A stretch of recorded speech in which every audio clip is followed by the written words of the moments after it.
Hello and welcome to Math Lessons with Linda. Today's topic is factoring trinomials where the a value is greater than 1. So if you haven't seen the video on how to factor trinomials when the a value is equal to 1, you may want to pause and go back and watch that one first. If you have already seen that, then you are probably ready to go. Here's our problem today.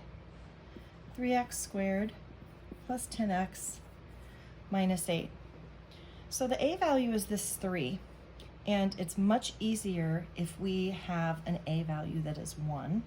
So when we do this type of a problem, to solve that, we take this 3 and we multiply it by the c value. And so let's make our little x over here. Remember that we are looking for values that multiply to this last term, which now 3 times negative 8 is negative 24. So I'm going to be looking for factors that multiply to a negative 24. And my middle term, the 10, I want my values to add to that.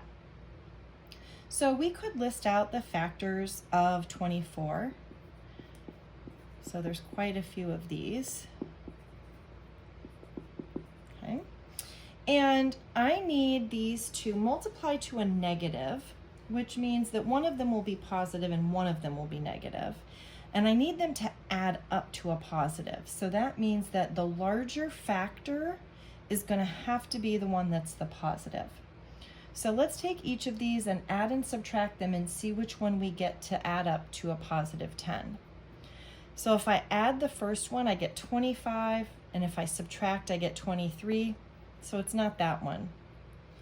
If I add up my second one, I get 14, but if I subtract it, I get 10. So let's hold on to that and check the other ones just to make sure. Here, if I add, I get 11, and if I subtract, I get 5, not it. Here, if I add them up, I get 10, which is a possibility here, but if I subtract them, I get 2. Let's question mark this one because I need them to add to a positive 10, but I know that one of them has to be negative, so I'm thinking not this one. So let's try first the 12 and the 2. Let's see if we can make that work, and if not, we'll go back to this. So if I want them to add to a positive, that means that the 12 would have to be the plus, and the 2 would have to be minus, because remember, these have to multiply to a negative. So that works out for both of these. Again, if we try to do it with 6 and 4, if one of them has to be positive and one has to be negative, I'm not going to quite get them to add up to a 10. So I'm pretty sure we can eliminate this one. Okay, so these are the factors that we figured out for getting positive 10.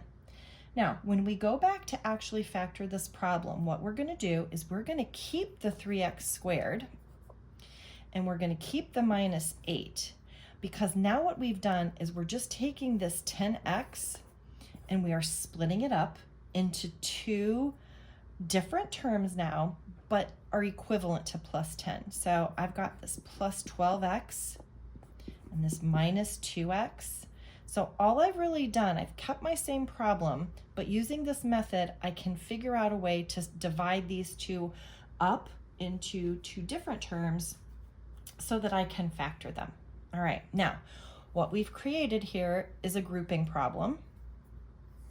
So I'm going to group into sets of 2, and I'm going to factor out my GCF. So when I do that, I'm going to factor out a 3x, because each of these has that. And then I'm left with an x plus 4. Okay, now over here, notice both of these are negative, and especially since my first term right here is a negative, I'm going to factor out a negative with the GCF. In this case, I can factor out a 2 from each of these terms. So when we factor out the negative, that means the remaining term in here is going to be a positive. So I have a positive x and then a plus 4, which is good because these 2 parentheses should be exactly the same thing. My last step, and then I'm finished, I'm going to factor out this x plus 4 from each of these terms, And then what's left here, that's my other binomial, so 3x minus 2. So my original problem, when I used the AC method, which is what we've done here, multiplying the a by the c, here is my factored form, and that is an example of how you can factor trinomials when the a value is greater than 1.